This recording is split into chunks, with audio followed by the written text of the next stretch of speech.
여러분 반갑습니다. 천만전자 천회장입니다.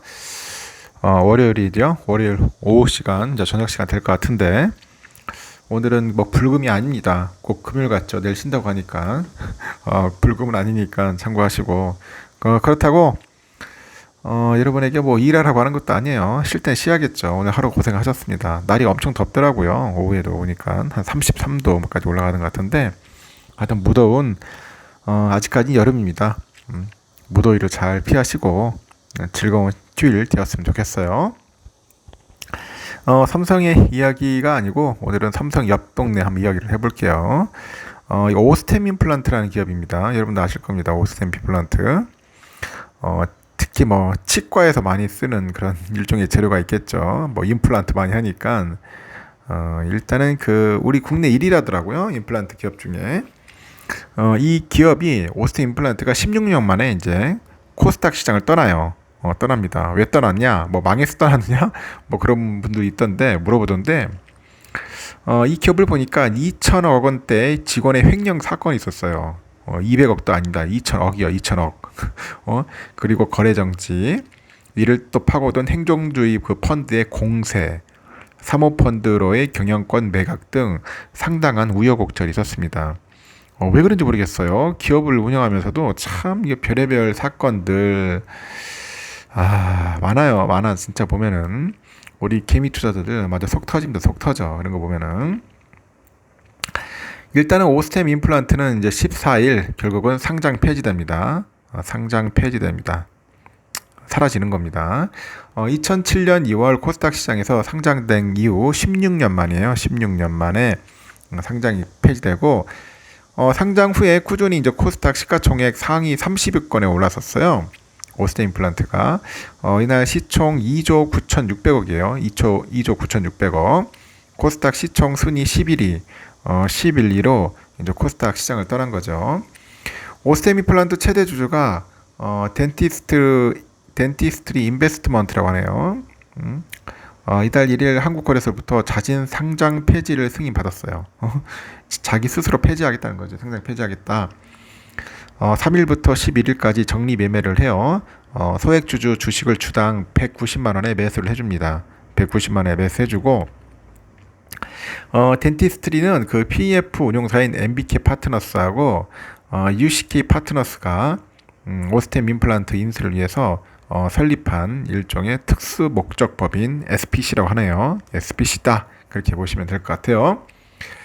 공개 매수 후에도 유통 주식 수가 한 59,135주나 있었는데 그 최대 주주 측이 이날까지 4만 주 이상을 추가 이제 매집한 것으로 현재 알려져 있고, 이에 덴티스트리는 그 최규옥 회장 지분하고 자사주까지 포함을 해가지고 오스템 임플란트 지분 99%를 확보한 것으로 전해졌다고 하네요. 회사는 내년 2월 그 15일까지 6개월간 소액주주 주식을 주당 190만 원에 추가로 이제 매수할 계획이다. 그런 이야기도 합니다. 비싸죠? 비싼 게 아닌가? 하여튼 이게 합병이 됐을 거예요. 병합이 됐을 거예요. 오스템 임플란트는 경기도하고 서울 여의도 여기 등지에서 개인 치과 운영을 하던 최 회장이 97년도에 창업을 했어요. 임플란트 국산화 기치를 내걸고 글로벌 브랜드에 비해서 저렴한 가격에 비슷한 품질의 제품을 제공하면서 국내 시장에서 독보적인 업체로 성장을 했는데 지난해 기준 그 한국하고 중국에서 각각 45%, 이제 33%의 압도적인 1위 점유율을 차지하고 글로벌 4위 업체로 올라갑니다. 4등으로.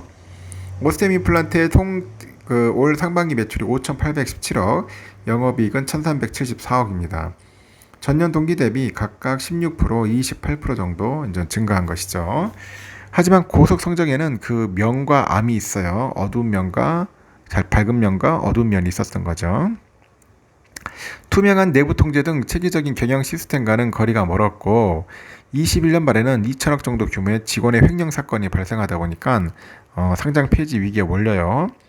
거래소 심의를 거쳐서 지난해 4월 거래가 제기됐지만은 곧바로 그 회사 지배구조 약점을 파고든 행동주의 펀드 공격이 들어옵니다. 그 행동주의 펀드 KCGI가 장내에서 지분 6%를 이제 취득을 하면서 경영권을 이제 위협을 하는 겁니다. 이렇게 내부 외환을 겪은 최 회장은 지난 1월 PEF 운용사 MBK하고 UCK 그 파트너스 컨소시엄의 경영권 매각을 결정합니다.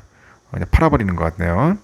그래서 두 그 PEF가 이제 설립한 그 덴티스트리는 최 회장의 지분 18.9%랑 여기 18.9% 중에 9.3%를 인수를 하고요. 상장 폐지를 위해서 소액주주를 대상으로 두 차례 이제 공개 매수를 합니다. 총 2조 4천억 정도에 달하는 빅딜이었어요. 빅딜.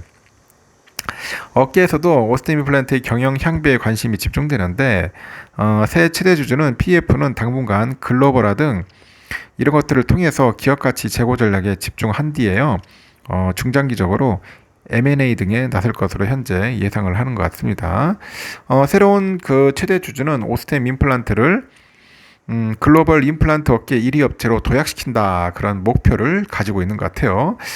상장을 안 시키고 이제 결국은 상장을 폐지시키면서 한다는 거죠. 좀 독특하죠. 덴티스트리 관계자도 이 디지털 전환과 연구개발 투자를 통해서 혁신적인 임플란트 제품을 개발할 거다. 그렇게 언급을 하는데 의료진에 대한 체계적인 교육 등을 통해서 미국과 유럽 등 선진 시장의 점유율을 높여가겠다. 그런 이야기를 하는 것 같습니다. 결국은 팔려간 거죠. 팔려갖고 끝난 겁니다. 누가 이런 얘기도 하더라고요. 알짜배기 회사는 상장을 안 한다. 그리고 알짜배기 회사가 상장되어 있으면 대개는 초저 PBR 회사가 된다. 뭐 그런 이야기를 하는 것 같아요. 참 이런 거 보면 좀 아쉽기는 하네요. 아쉽기는 하는데 과연 진짜 이게 제대로 된 그런 과정인 건지는 모르겠어요. 저도 잘 모르겠지만은 한편으로는 개미 주주들한테는 조금 속이 쓰릴 겁니다. 주가가 더 오를 수도 있잖아요. 더 성장할 수도 있는 건데 결국은 뭐 상장 폐지 시킨다고 하니까 이런 부분에서는 굉장히 좀 씁쓸하다는 겁니다. 워낙 사건 사고가 많았어요, 여러분. 횡령 사건 한번 나면 골 때립니다. 횡령 사건. 특히 직원들 횡령 사건이 많더라고요. 뭐 경영진들도 있죠. 횡령. 왜 그런지 모르겠어. 이런 횡령 사건 한 놈들은 말 그대로 진짜 저희 단두대 데리고 가야 돼요. 밀리억도 아니고 200억, 500억, 1000억씩. 이게 도대체 어떻게 이런 이런 나쁜 짓을 할 수 있는지 나 이해를 모르겠어. 이 통제 시스템이 제대로 안 되는가 봐. 통제. 은행도 특히 금융권이 개판이더라고요. 보니까 금융권들 요번에 은행들 또 터지는 거 보니까 이런 사건 터지면 이제 주가는 고두박질 치는 겁니다. 아주 흥미로운 그런 소식이 있는 업체라서 제가 여러분들에게 짤막하게 알려드리고 잠깐 쉬었다가 나중에 또 다른 영상으로 소개하도록 하겠습니다.